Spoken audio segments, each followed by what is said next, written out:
जय हिंद दोस्तों, स्वागत है आप सभी का अपने यूट्यूब परिवार बीए सेमेस्टर वाला में। दोस्तों क्लासेस लाने में बहुत ज़्यादा देरी हो चुकी है, लेकिन चिंता करने की कोई आवश्यकता नहीं है। जितने भी यूनिट है मैं सारे यूनिट आप लोगों के कवर कर लूँगा, ठीक है। आज के इस क्लास में हम लोग यूनिट 1 कवर करेंगे। यूनिट 1 में बीए फर्स्ट ईयर है, सेकंड सेमेस्टर आप लोगों का। दीनदयाल उपाध्याय गोरखपुर विश्वविद्यालय के जितने भी छात्र छात्रा हैं या फिर उससे एफिलिएटेड जो कॉलेज हैं, सभी बच्चे आप लोग ध्यान से सुनिएगा। आप लोग फर्स्ट सेमेस्टर में क्या पढ़े थे? हिंदी साहित्य का इतिहास। और सेकंड सेमेस्टर में आपको पढ़ना है आदिकालीन एवं मध्यकालीन हिंदी काव्य, ठीक है। आप लोगों का जो डीडीयू का पेपर है वो एमसीक्यू बेस्ड पे होगा, सेकंड फोर्थ और सिक्स सेमेस्टर का। ये बात आप लोग ध्यान रखिएगा, ठीक है। अच्छा, पेपर कोड है आप लोगों का FHND 102, ठीक है। और फर्स्ट सेमेस्टर में आप लोगों का पेपर कोड था FHND 101, ठीक है ना। और इस क्लास में हम लोग जो पिछले 3 वर्षों में क्वेश्चन पूछे गए हैं यूनिट 1 से केवल, ठीक है। यूनिट 1 से 3 वर्षों में जो क्वेश्चन पूछे गए हैं हम लोग उसी क्वेश्चन को कवर करने वाले हैं। बाकी जो अदर क्वेश्चन है आपके, मैं सारे क्वेश्चन आप लोगों के कवर करा दूंगा। जो मैं अलग क्लास लेकर के आऊँगा, यूनिट 2 आपको पढ़ाऊँगा तो यूनिट 1 का भी उसमें मैं इंक्लूड करके आप लोगों को बता दूंगा। चिंता करने की कोई आवश्यकता नहीं है, ठीक है। चलिए क्लास को स्टार्ट करते हैं। चलिए स्टार्ट करते हैं क्लास को। दोस्तों फ्री में आप लोगों का ये बैच चल रहा है, आपको एक भी पैसा नहीं देना है। जितने भी नोट्स हैं, पीडीएफ है, वो सारे आपको बिल्कुल फ्री में मिलते हैं। सारे क्लासेस आपको फ्री में मिलते हैं। डाउट सेशन भी आपको, सारी चीज़ें आपको फ्री में मिलती है बीए सेमेस्टर वाला चैनल पर। तो ये आपका अपना ही चैनल है, सब्सक्राइब जरूर कर लीजिएगा ताकि आप थर्ड सेमेस्टर, फोर्थ, फिफ्थ और सिक्स सेमेस्टर में भी मेरे साथ जरूर जुड़े रहें दोस्तों, ठीक है। चले अच्छा, जो सारे नोट्स पीडीएफ होते हैं वो आपको फ्री में कहाँ से मिलेंगे? टेलीग्राम ग्रुप में मिलेंगे, ठीक है। डिस्क्रिप्शन बॉक्स में लिंक दिया गया है टेलीग्राम का, वहाँ से ज्वाइन कर लीजिएगा। सारी चीज़ें मैं टेलीग्राम ग्रुप में सेंड कर देता हूँ, वहीं से आप लोग डाउनलोड कर लीजिएगा, ठीक है ना। चले अच्छा, फर्स्ट ईयर है, सेकंड सेमेस्टर है, हिंदी है आप लोगों का। और देखें, आदिकालीन एवं मध्यकालीन हिंदी काव्य आपके पेपर का नाम है, यह बात आप लोग ध्यान रखिएगा। पिछले साल दीनदयाल उपाध्याय गोरखपुर विश्वविद्यालय में सेकंड सेमेस्टर, ठीक है, पिछले साल में आप लोग कार्यालय हिंदी और कंप्यूटर आप लोगों को पढ़ाया गया था, लेकिन सिलेबस चेंज हो गया है फर्स्ट ईयर से ही। आप लोग ध्यान रखिएगा, ठीक है। तो आप लोगों को आदिकालीन और मध्यकालीन हिंदी काव्य पढ़ना है, ये बात ध्यान रखिएगा, ठीक है ना। पिछले साल कार्यालय हिंदी और कंप्यूटर पढ़ाया गया था, तो ये आपको नहीं पढ़ाया जा रहा है। आदिकालीन और मध्यकालीन हिंदी काव्य आपको पढ़ाया जाएगा। पेपर कोड FHND 102 है, ठीक है। क्लास 1 है, यूनिट 1 है। यूनिट 1 से पिछले 3 वर्षों में जो क्वेश्चन पूछे गए हैं उन्हीं को मैं इंक्लूड किया हूँ, बाकी सारे मैं इंक्लूड करके आप लोगों को बता दूंगा, ठीक है। चिंता मत कीजिएगा। चले स्टार्ट करते हैं। इसमें फर्स्ट क्वेश्चन आपसे पूछा गया था पिछले साल 2024 में कि अमीर खुसरो का वास्तविक नाम क्या था? तो अमीर खुसरो का वास्तविक नाम अबुल हसन, ठीक है। ऑप्शन नंबर बी आपका करेक्ट है। और मैं इसमें जितने भी नोट्स आपको प्रोवाइड कराता हूँ, जितने भी की पॉइंट आपको बताता हूँ, की पॉइंट से आपके ज़्यादा क्वेश्चन पूछे गए थे एग्जाम में फर्स्ट सेमेस्टर में। आप लोगों का फीडबैक काफ़ी अच्छा रहा। जितना भी मैंने पढ़ाया था बहुत सारे क्वेश्चन फंस रहे थे। इस बार भी सेकंड सेमेस्टर में भी मैं खूब मेहनत करूंगा आप लोगों के लिए। आप लोग भी मेरा साथ जरूर देंगे। सभी बच्चों को ये क्लास शेयर जरूर कर दीजिएगा, ठीक है। चले इतना पता चल गया आपको कि अमीर खुसरो का वास्तविक नाम क्या था, अबुल हसन, ठीक है ना। अच्छा, अब इसमें जो की पॉइंट है इसे ध्यान में रखिएगा और यहाँ से कई सारे क्वेश्चन आपके एग्जाम में बनते हैं। इनका पूरा नाम क्या है ध्यान से देख लीजिए, अबुल हसन यामीन उद्दीन खुसरो, ठीक है। या फिर अबुल हसन यामीनुद्दीन मोहम्मद। 1253 में इनका जन्म हुआ था, 1325 में इनकी मृत्यु हुई थी। जन्म और मृत्यु भी पूछा जाएगा और इनका पूरा नाम क्या है ये भी पूछा जाएगा आपके एग्जाम में, ठीक है ना। और क्वेश्चन में पूछा क्या गया था, ये सबसे ज़्यादा इंपॉर्टेंट है। इनका वास्तविक नाम पूछा गया था अमीर खुसरो का। अबुल हसन इनका वास्तविक नाम है। इनका पूरा नाम क्या है ये भी मैंने बता दिया। जन्म और मृत्यु भी बता दिया, क्योंकि ये भी आपके एग्जाम में पूछा जाएगा, ठीक है। अच्छा ध्यान रखिएगा, प्रसिद्ध सूफी संत हजरत निजामुद्दीन औलिया अमीर खुसरो के आध्यात्मिक गुरु थे, ठीक है। अमीर खुसरो के गुरु कौन थे?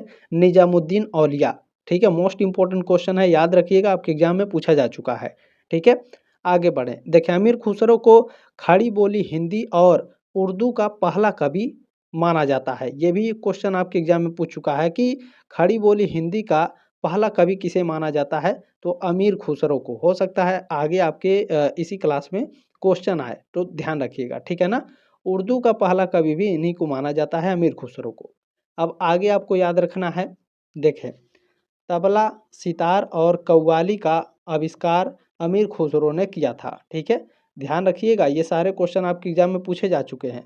उनकी प्रसिद्ध पुस्तकें, ये पुस्तकें भी आपके एग्जाम में पूछा जाता है कि अम, आशिका और तुगलकनामा, ठीक है, तुगलकनामा किसकी रचना है, पूछ लेगा तो ध्यान रखिएगा, आशिका, ठीक है।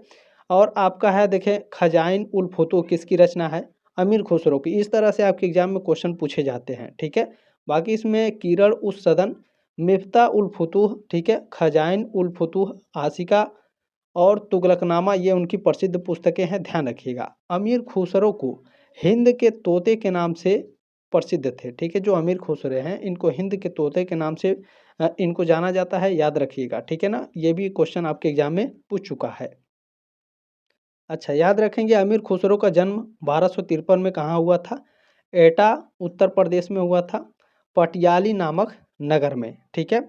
महज 12 साल की उम्र में उन्हें विद्वान ख्वाजा मोइनुद्दीन ने खुसरो की उपाधि दी थी। आपके एग्जाम में देखें जो अमीर खुसरो हैं इनको खुसरो की उपाधि किसने दी थी, ये आपके एग्जाम में पूछा जाएगा और पूछ सकता है, मोस्ट इम्पोर्टेंट है, ध्यान रखिएगा। खुसरो की उपाधि जो है ख्वाजा इजुद्दीन ने दिया था, सॉरी, ठीक है, ध्यान रखिएगा। चले आगे बढ़ते हैं।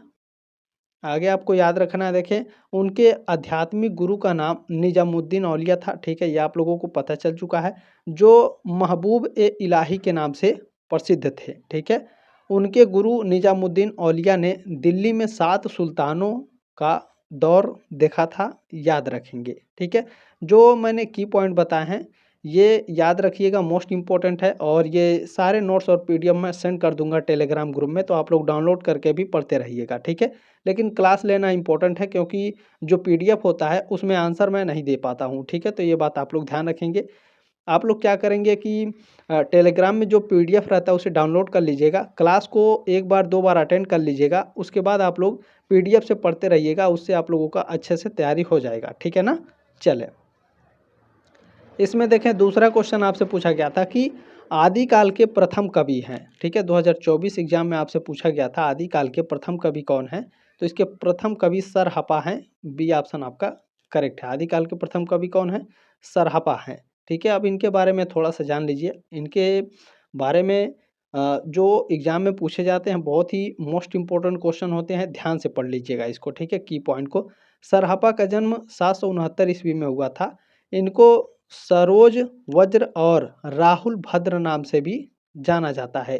राहुल सांकृत्यायन ने इन्हें हिंदी का पहला कवि माना है, ठीक है। हिंदी का पहला कवि किसे माना जाता है, सरहपा को। किसने माना है, राहुल सांकृत्यायन ने, ठीक है। इनकी प्रसिद्ध रचना कौन सी है, सरहपा की दोहा कोश, ठीक है। ये कई बार पूछ चुका है, दोहा कोश किसकी रचना है, सरहपा की, ठीक है, प्रसिद्ध रचना है। अच्छा, ध्यान रखिएगा इसमें जो ऑप्शन में है आपके, जो स्वयंभू हैं और जगनीक हैं, इनके बारे में भी आप लोग जान लीजिए, ठीक है। देखिए जो जगनीक हैं ये आदिकाल के कवि थे और इनकी रचना है परमाल रासो, ठीक है। और जो स्वयंभू हैं ये अपभ्रंश के कवि थे, जिन्हें अपभ्रंश का वाल्मीकि कहा जाता है। आपके एग्जाम में पूछेगा आपके एग्जाम में कि अपभ्रंश का वाल्मीकि किसे कहा जाता है, स्वयंभू को कहा जाता है, ठीक है। चले नेक्स्ट क्वेश्चन है, देखें खड़ी बोली का पहला कवि माना जाता है। खड़ी बोली का जो पहला कवि है ये किसको माना जाता है, अमीर खुसरो को माना जाता है, ठीक है। सी ऑप्शन आपका करेक्ट है। चले नेक्स्ट क्वेश्चन है आपसे पूछा गया है कि अमीर खुसरो किस काल के कवि हैं। अमीर खुसरो आदि काल के कवि हैं, ठीक है, बी ऑप्शन आपका राइट है। 2024 का ये क्वेश्चन है, ठीक है। और थोड़ा सा यहाँ जान लीजिए अमीर खुसरो के बारे में। फर्स्ट क्वेश्चन भी मैंने आपको बताया था और सेकंड यहाँ पर आपसे जो क्वेश्चन पूछा गया था, ठीक है, ये फोर्थ क्वेश्चन है। फोर्थ क्वेश्चन में भी की पॉइंट है और इसमें से जो आपको मैं की पॉइंट बता रहा हूँ यहाँ से कई क्वेश्चन आपके एग्जाम में बनेंगे, ठीक है। देखिए अमीर खुसरो सितार और ख्याल तथा तराना जैसी संगीत शैलियों का आविष्कार किया था, ठीक है ना। देखिए अमीर खुसरो को कव्वाली का जनक माना जाता है, यह बात आप लोग ध्यान रखिएगा, आपके एग्जाम में पूछ चुका है। उन्होंने बलबन जलालुद्दीन खिलजी और अलाउद्दीन खिलजी के शासनकाल का इतिहास लिखा। उन्होंने कई रागों का निर्माण किया था, जैसे कि सनम, धोरा, तोंडी, मियाँ की मल्हार। उन्होंने तबला, सारंगी जैसे वाद्य यंत्रों का भी निर्माण किया था, ठीक है। चले नेक्स्ट क्वेश्चन है, देखें गोरी सोवे सेज पर ठीक है, गौरी शोभे सेज पर। इसमें जो गौरी है, गौरी का अर्थ क्या है? तो गौरी का अर्थ है इसमें आत्मा। ठीक है, गौरी का क्या अर्थ है? आत्मा। 2024 एग्जाम में आपसे पूछा गया था। चले नेक्स्ट क्वेश्चन आपसे पूछा गया है, खुसरो रैन सुहाग की जागी पी के संग। ठीक है, इसमें उचित व्याख्या है तो सुहाग की रात बीत गई है, ये उचित व्याख्या नहीं है। आत्मा परमात्मा के संग जगी है, ये आपका उचित व्याख्या है। ध्यान रखिएगा, क्वेश्चन को ध्यान से पढ़ेंगे तो आपको उत्तर फटाक से मिल जाएगा। ठीक है, तो ध्यान रखेंगे, उचित व्याख्या है आत्मा परमात्मा के संग जगी है, बी ऑप्शन आपका करेक्ट है। देखिए नेक्स्ट क्वेश्चन आपसे पूछा गया है कि गोरखबानी के संपादक हैं। जो गोरखबानी, ठीक है इसके संपादक कौन है? तो इसके संपादक हैं डॉक्टर पीताम्बर दत्त बढ़तवाल। ठीक है, सी ऑप्शन आपका करेक्ट है। 2022 में ये क्वेश्चन आपसे पूछा गया था। ठीक है, अब इनके बारे में थोड़ा सा जान लीजिए। देखिए गोरखबानी के संपादक कौन है? डॉक्टर पीताम्बर दत्त बढ़तवाल, जिन्होंने गोरखनाथ की रचनाओं का संकलन और संपादन किया था। ठीक है, और अच्छा ध्यान रखिएगा, जो गोरखवाणी है इसका प्रकाशन कहाँ से हुआ था? तो हिंदी साहित्य सम्मेलन में इनका प्रकाशन हुआ था प्रयाग से। ठीक है, अच्छा इनका प्रकाशन वर्ष याद रखिएगा, मोस्ट इम्पोर्टेंट है, ये सबसे ज़्यादा इम्पोर्टेंट है कि गोरखवाणी जो है इसका प्रकाशन कब हुआ था? 1942 में हुआ था। ठीक है, ध्यान रखिएगा। चले देखिए नेक्स्ट क्वेश्चन पूछा गया है, नाथों की संख्या मानी गई है। 2022 में आपसे एक क्वेश्चन पूछा गया था, तो नाथों की संख्या 9 है, फर्स्ट ऑप्शन आपका करेक्ट है। देखिए नेक्स्ट क्वेश्चन आपसे पूछा गया है, गोरखनाथ ने किसके योग का सहारा लेकर हठ योग का प्रवर्तन किया? तो पतंजलि के जो योग दर्शन है इसका सहारा लेकर गोरखनाथ ने योग का सहारा लेकर के हठ योग का प्रवर्तन किया था। ठीक है, चले नेक्स्ट क्वेश्चन है, देखें छाप तिलक तज दिन्ही रे तो से नैना मिला के। ठीक है, ये प्रसिद्ध जो पंक्ति है ये किसकी है? तो ये प्रसिद्ध पंक्तियाँ अमीर खुसरो की है। ठीक है, सी ऑप्शन आपका राइट है। नेक्स्ट क्वेश्चन आपसे पूछा गया है, सुमेलित नहीं है, 2023 में आपसे क्वेश्चन पूछा गया था।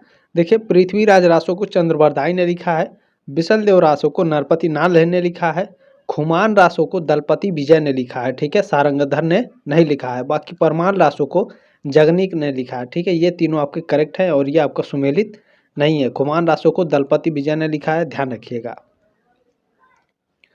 देखिए खुमान रासो 9वीं शताब्दी की रचना है, यह एक विशाल काव्य ग्रंथ है। खुमान रासो क्या है? विशाल काव्य ग्रंथ है। इसमें 9वीं शताब्दी के चित्तौड़ के राजा खुमान के युद्धों का वर्णन है। ठीक है, इस रचना के रचयिता दलपति विजय को माना जाता है। और जो खुमान रासो है, पूछा जाता है खुमान रासो किस भाषा में लिखा गया है? तो जो खुमान रासो है यह राजस्थानी हिंदी भाषा में लिखा गया है। ठीक है, तो ध्यान रखिएगा, मोस्ट इंपॉर्टेंट है। जब आप लोग नेट जेआरएफ की तैयारी करेंगे ना तो मेरी बहुत याद आएगी, तो आप लोग उस समय भी क्लासेस ले सकते हैं, चिंता करने की कोई आवश्यकता नहीं है। ठीक है, चले नेक्स्ट क्वेश्चन है, देखें आलवार भक्तों में महिला भक्त कवित्री थी, तो आंडाल थी। ठीक है, फर्स्ट ऑप्शन आपका राइट है। 2023 का ये क्वेश्चन है। चलिए देखें नेक्स्ट क्वेश्चन आपसे पूछा गया है, 2023 में पूछा गया था कि अमीर खुसरो की कविताओं की भाषा है। तो जो अमीर खुसरो हैं इनकी कविताओं की भाषा खड़ी बोली है और फारसी है, दोनों हैं। ठीक है, तो सी ऑप्शन आपका करेक्ट है। देखिए नेक्स्ट क्वेश्चन है 2023 का कि अमीर खुसरो की कविताओं की शैली नहीं है, यानी ये किस शैली में कविता नहीं करते थे? तो देखिए इनको कव्वाली का जनक माना जाता है, बाकी दोहा, पहेलियाँ और सवैया ये इनकी शैली है। ठीक है, ध्यान रखिएगा, डी ऑप्शन आपका करेक्ट है। ठीक है, अमीर खुसरो की कविता नहीं है, कव्वाली। नेक्स्ट क्वेश्चन है, देखें कुल्लियात के रचनाकार हैं, कुल्लियात के जो रचनाकार हैं वो अमीर खुसरो हैं, सी ऑप्शन आपका करेक्ट है। 2023 का ये क्वेश्चन है। नेक्स्ट क्वेश्चन है, देखें एक थाल मोती से भरा, सबके सर औंधा धरा, चारों ओर वह थाल फिरे, मोती उससे एक न गिरे। तो ये एक पहेली है अमीर खुसरो की। ठीक है, तो ध्यान रखिएगा, सी ऑप्शन आपका करेक्ट है। इस पहेली का आंसर है आकाश। ठीक है, क्योंकि देखिए जो आकाश है वो एक थाल की तरह है और जो उसमें तारे हैं वो मोतियों की तरह हैं। ठीक है, सबके सर औंधा तारा, ये सबके सर पर होता है चारों तरफ, ठीक है। ध्यान रखिएगा, एक थाल की तरह है और चारों तरफ घूमता रहता है आकाश में, ठीक है। मोती उससे एक न गिरे, जो आकाश में तारे नुमा मोतियां हैं, ठीक है, वो कभी नहीं गिरते हैं, आप सभी लोग जानते हैं, ठीक है। तो ध्यान रखिएगा, इसका आंसर है आकाश। देखिए नेक्स्ट क्वेश्चन क्या है, खालिक बारी के रचयिता कौन थे? खालिक बारी के रचयिता अमीर खुसरो हैं, सी ऑप्शन आपका करेक्ट है। नेक्स्ट क्वेश्चन पूछा गया था 2022 का, ये क्वेश्चन है कि अमीर खुसरो शिष्य थे। अमीर खुसरो किसके शिष्य थे? शुरू में मैंने आपको बताया था की पॉइंट में। तो देखिए निजामुद्दीन औलिया के ये शिष्य थे, ठीक है, बी ऑप्शन आपका करेक्ट है। जितने भी मैं की पॉइंट पढ़ाता हूँ एक भी आपको मिस नहीं करना है, ठीक है। चले नेक्स्ट क्वेश्चन है, देखें गोरी सोवै सेज पर मुख पर डाले केस प्रसिद्ध पंक्ति है, ये पंक्तियाँ किसकी हैं? तो ये पंक्तियाँ अमीर खुसरो की है, फर्स्ट ऑप्शन आपका करेक्ट है। नेक्स्ट क्वेश्चन है, देखें अमीर खुसरो का जन्म कब हुआ था? तो देखिए 1253 पटियाली में हुआ था, फर्स्ट ऑप्शन आपका राइट है, ठीक है। तो देखिए जन्म और मृत्यु भी याद रखना बहुत जरूरी है, आपके एग्जाम में पूछे जा रहे हैं, ठीक है ना। चले गोरखनाथ में आत्मसंयम का आधार क्या बताया है? तो गोरखनाथ ने आत्मसंयम का जो आधार है वो हठ योग बताया है, सी ऑप्शन आपका करेक्ट है। नेक्स्ट क्वेश्चन है, देखें बंधन में पड़े हुए मन को मुक्त करना, तो संसार का चेला, ठीक है, फर्स्ट ऑप्शन आपका राइट है। और ध्यान रखिएगा सेकेंड सेमेस्टर में गोरखनाथ से संबंधित आपके एग्जाम में बहुत सारे क्वेश्चन पूछे जाएंगे, ठीक है। तो ये मेरा एक्सपीरियंस है, ठीक है, ये नहीं मैं कह रहा हूँ कि आपके बुक में जो पढ़ाए जा रहे हैं सारे चैप्टर से क्वेश्चन आएंगे, नहीं ऐसा नहीं है। ध्यान रखिएगा, ये मेरा एक्सपीरियंस है, मैं खुद बता रहा हूँ आप लोगों को कि गोरखनाथ से संबंधित देखिएगा आपके एग्जाम में ज़्यादा क्वेश्चन आएंगे, तो ध्यान रखेंगे गोरखनाथ को अच्छे से पढ़ना है, ठीक है। चले बाकी मैं हूँ, चिंता करने की आवश्यकता नहीं है। 22 नंबर क्वेश्चन मैंने बता दिया है। नेक्स्ट क्वेश्चन है, देखें हबकी न बोलिबा ठबकी न चलिबा, ठीक है, इसमें जो ठबकी है, ठीक है, इसका अर्थ क्या है? तो इसका अर्थ है कि अहंकार के साथ, ठीक है, ठबकी का अर्थ है अहंकार के साथ, बी ऑप्शन आपका करेक्ट है। 23 नंबर क्वेश्चन का 2023 का ये क्वेश्चन है, ठीक है ना। चले देखिए नेक्स्ट क्वेश्चन है 2023 का कि नाथ पंथ के कवि हैं, तो गोरखनाथ जो हैं ये नाथ पंथ के कवि हैं, ठीक है ना। चले नेक्स्ट क्वेश्चन आपसे पूछा गया है गोरखनाथ की वाणियों का सर्वप्रथम संग्रह किसने किया? तो सबसे पहले गोरखनाथ की वाणियों का जो संग्रह किया था वो पीताम्बर दत्त बड़तवाल ने किया था, सी ऑप्शन आपका करेक्ट है। नेक्स्ट क्वेश्चन है, देखिए नाथ साहित्य के प्रवर्तक कहे जाते हैं, नाथ साहित्य के प्रवर्तक गोरखनाथ कहे जाते हैं, फर्स्ट ऑप्शन आपका करेक्ट है। नेक्स्ट क्वेश्चन क्या है, देखिए गोरखनाथ का समय 845 ईस्वी किसने माना है? तो राहुल सांकृत्यायन ने माना है, फर्स्ट ऑप्शन आपका करेक्ट है। नेक्स्ट क्वेश्चन है, देखिए खुसरो किसके पुत्र थे? तो जो अमीर खुसरो हैं ये तुर्क सैफुद्दीन के पुत्र थे, फर्स्ट ऑप्शन आपका राइट है। नेक्स्ट क्वेश्चन है, देखिए अमीर खुसरो की रचनाएं कौन सी थी? तो देखिए मजनू लैला, तारीख है दिल्ली, सीरीन खुसरो, ये सभी रचनाएं अमीर खुसरो की हैं, ठीक है ना। चले नेक्स्ट क्वेश्चन क्या है, देखें खुसरो की अंतिम ऐतिहासिक ग्रंथ है, इनकी अंतिम ऐतिहासिक ग्रंथ तुगलकनामा है, ठीक है। अंतिम ऐतिहासिक ग्रंथ कौन सा है? तुगलकनामा, बी ऑप्शन आपका राइट है। नेक्स्ट क्वेश्चन है, देखें अमीर खुसरो किस लिए जाने जाते थे? तो मुकरियां और पहेलियां इन दोनों के लिए जाने जाते थे, सी ऑप्शन आपका करेक्ट है। नेक्स्ट क्वेश्चन क्या है, देखें खुसरो किसके दरबारी कवि थे? तो जो अमीर खुसरो हैं ये अलाउद्दीन के दरबारी कवि थे, सी ऑप्शन आपका राइट है, ठीक है। अकबर के नहीं थे, औरंगजेब के नहीं थे, निजामुद्दीन के नहीं थे, निजामुद्दीन औलिया इनके गुरु थे, अलाउद्दीन ये अमीर खुसरो दरबारी कवि थे, ठीक है। चले नेक्स्ट क्वेश्चन है, देखें विद्यापति की रचना कीर्तिलता और कीर्ति पताका, ठीक है, कीर्तिलता और कीर्ति पताका ये दोनों विद्यापति की रचनाएं हैं, और ये दोनों रचनाएं किस भाषा में है? अपभ्रंश, अवहट्ठ, मैथिली या फिर प्राकृत भाषा? तो ये दोनों रचनाएं आपकी अवहट्ठ भाषा में है, ठीक है, ध्यान रखिएगा। नेक्स्ट क्वेश्चन चले देखते हैं।